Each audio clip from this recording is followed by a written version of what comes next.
Hello again, Andy with HandyANDYHome.com. Welcome back to yet another quick run through for a homeowner. This particular house is over in Canton, and a lot of times when we meet with half of a married couple, we like to have these videos so people can actually go through what we found and make a hit list. It's a lot of times what we do.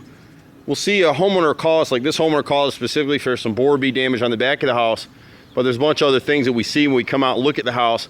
So we'll just make a hit list of all of it, price it all up. We can package that up at a pretty good discount for homeowners if they like, or they can use that and come back to us as time and funds permit to go ahead and do these things. We're your partners in home maintenance. That's kind of what we do. So we've seen a number of things on this house that we'll share with the gentleman's wife here today, and just run through. And for you that are homeowners considering us as a contractor, or your other parts of the country just getting an education, you'll see a lot of common things we find on most of our houses. On the front of the house, whenever you see streaking on these gutters like you see here, it's going to let you know that this gutter isn't draining, and this section of gutter takes a ton of load off the front of this house. This gutter takes more than 2/3 of the rain flow off of this roof comes to this gutter. When you see that streaking, it lets you know that they're not draining properly. And so what happened at one point is they must have had some water getting down in the basement, so somebody came out here and put some underground drains, and you can see on the front they've got a clean out right here because they've had problems before. Nobody does anything unless they have to do it. And so they added this drain after the fact so that they could be able to clean this thing out. Where it terminates, we're thinking it terminates over in there, but there's no way of knowing. Just need to pull it down off the downspout here. And periodically, every year or two, you really need to have this set up at your home. You need to pull that away, run a garden hose down there full blast, and clear any debris or stuff that's clogging in there. Because what will happen is some of these houses, even if they have gutter guards, gutter helmet, this house, on this section of the house doesn't have anything, on the other part of the house has gutter helmet, they're going to get a little bit of debris in there, and over time it'll gradually clog up, which is why someone added this screen. The problem with the screen that they have here is you can see how the grass has overgrown it. This homeowner probably doesn't even know it's here. And then with a screen like this, debris over time is going to settle in here. And if you look down in here, you can see my hand, I put my finger down maybe ½ an inch into this drain and it's completely clogged. So that's what's going on in this corner, is that whoever set this thing up now, this is clogged and can't drain anymore.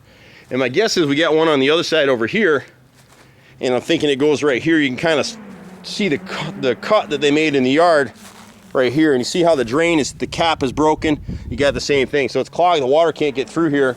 And even if it could, you get tree roots from those junipers will grow in there seeking moisture. So you just gotta scope this one out and give it a little repair. It looks like this one clogged and they repaired it anyway, putting some new black pipe in here. You got 3x4 downspouts, which is great, but again, you see all the streaking and debris right here. It lets you know you have a problem. He's got masonite siding up here, and this is called grained and beaded. The bead is this little groove right here, and you can see that he's had a contractor come up here at some point, and they sold him vinyl trim. In our market, you just don't want vinyl trim. It's just not a good product. The main reason for us is that what you want is wood trim like this, because if this wood trim rots, this is on the right front bay, we can come in and piece this piece. You don't have to replace the whole stick, and we'll back prime any replacement wood so it'll never rot out again. If it does, you call us, we'll come back and fix it, no charge. But this wrinkling lets you know you got a problem. If you see that in any of your trim, call us. And the reason it failed is connect the dots. The caulking failed, the water got behind, this wasn't back primed, so it rotted. All these 3 rows of siding on this bay and the one that's on the other side need to be changed out. They're just rotted out. It's all basic maintenance stuff, but this stuff, vinyl, it splits, it cracks, it warps, it fades, but it'll never rot to give you this indicator to let you know, hey, I gotta fix this.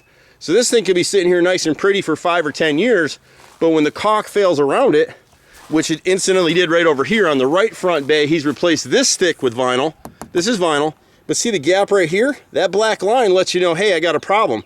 But this will never rot to let you know you got the problem unless you know to look for this failed caulk line, which all this water now is going into this corner, because this piece will never rot out. By the time you finally realize you have a problem, this thing's gonna fall off because the nails can't hold into rotted framing anymore, and now you've got a major expense, versus something like this could be $50 to $90 to make this repair.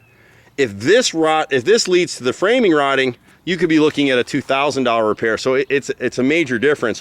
When the guys come out, they'll check the rest of the house. I can only do so much from the ground, but most of his siding, and the sad part about Atlanta is most contractors are gonna come out here, they're gonna see an older family and an older home, and they're gonna try and sell them all new siding, and he doesn't need that. He needs spot repair. Like, see this bottom piece right here in the right front corner? This siding's gonna go bad in 3 places: at the butt joints, which you'll see on the side, in the bead, which you're seeing here, and at the bottom edge, which you're also seeing here. So you replace these 2-3 pieces of siding right here. I see this one's just starting. So we can catch this one with some paint, only these bottom 2. And that's a cheap way out of this thing. If you look at the bottom edges, they're just starting to show some lines. They're all uniform all the way around. And that's how you know you're in decent shape. As you come down the right side, they've had some painters caulk some of these butt joints over time, but what's happened is because they didn't do a good job of caulking and they didn't keep it painted, the bottom 4 rows or so have rotted out and now need to be replaced. So we'd come in here, and again, they can do this later, but these bottom 4 here need to be replaced across the right side of the house, and the rest of these we can cut in pieces from this old siding. Sections of this old siding are still good. We can piece in these bad butt joints where they're swelled. The rest of the siding's in great shape. If they budget to paint it next year, they'll be in good shape. On this little corner of the house right here, on the right side, left rear corner, this little dog ear, that little triangle is what we call a dog ear, and you can see that's all rotted out. And part of what's happened is the caulk failed in there. This gutter is clogged, and you've got water coming in behind the soffit. So the soffit where that light is rotted, and a little section of this fascia board, and then the dog ear below it has rotted out as well. He's got a combination of things going on in the house. This is in addition to the house, and you can see I don't think this gutter I think it's hung okay, but I think this downspout is clogged. The soffit's completely rotted out in this corner, and the fascia got killed by borer bees all the way across. It's newer wood, it's not all that old. You can see the tannin knots right up here where they didn't prime out very well. You see little brown knots in the wood like this? See if I can get it. Bear with me in the sunshine. Right in this area right here, you'll see some brown circles. I'm sorry I can't get it in this light, but that'll let you know that they just didn't prime it. It's just pine, it's tannin in the wood that'll bleed through. On the right rear corner of the house, as you're facing it from the backside of this addition, they got a great sunroom in addition, probably a master suite they put on here. The bees got in this section here rotted. You see the peeling paint? So you got 2 different things going on here. One, the water's running down under the backside of these shingles and getting to the top of this fascia board that was never primed and painted. So when we replace all of this, we'll replace all the fascia board on this back section of the house. We'll prime and paint everything, but the thing we're gonna do on this section of the house, we're gonna add a metal strip. We call it drip cap, and what it does, or drip guard, it'll toss that little bit of 2% of water comes through capillary action on the bottom edge of that shingle. It'll toss that away from our wood and keep it from rotting. This section down here is rotting from the gutter. This has rotted from a combination of the borer bees and that capillary action water that gets on the top edge because there's no drip guard there.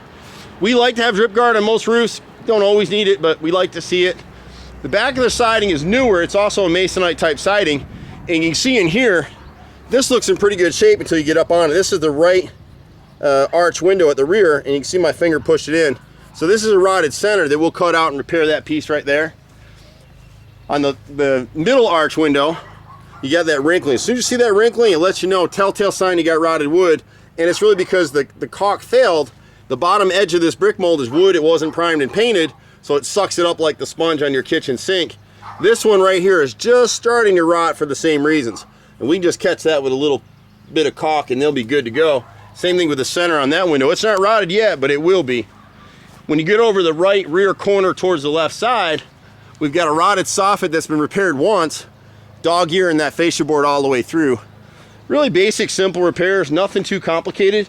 Most of the rest of his siding on the house is in great shape. They just need to paint it as soon as they're able to get to that. And they will. We are not the cheapest company to paint.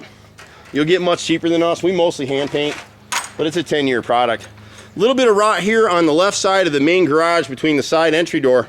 About 3 or 4 rows of siding right here. At the right side of the garage door, we've got the same issue. 3 lower side pieces of siding right here are rotted out in that section right there.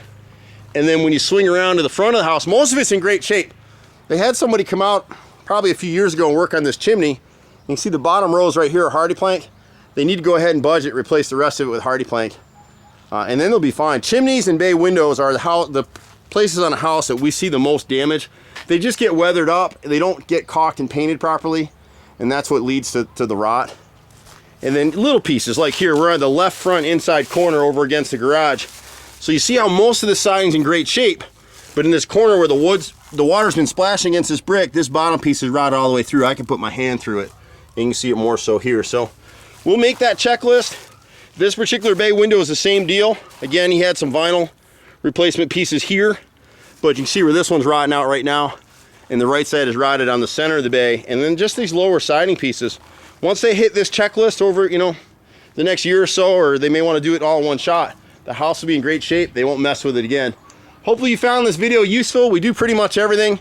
I'm a 4th generation contractor, been doing this for 25 years in Atlanta. I'm almost 50 years old, so I've done this a long time. But you can catch us at 770-912-2829. I'm Andy with HandyANdy. Take care for now. Bye-bye.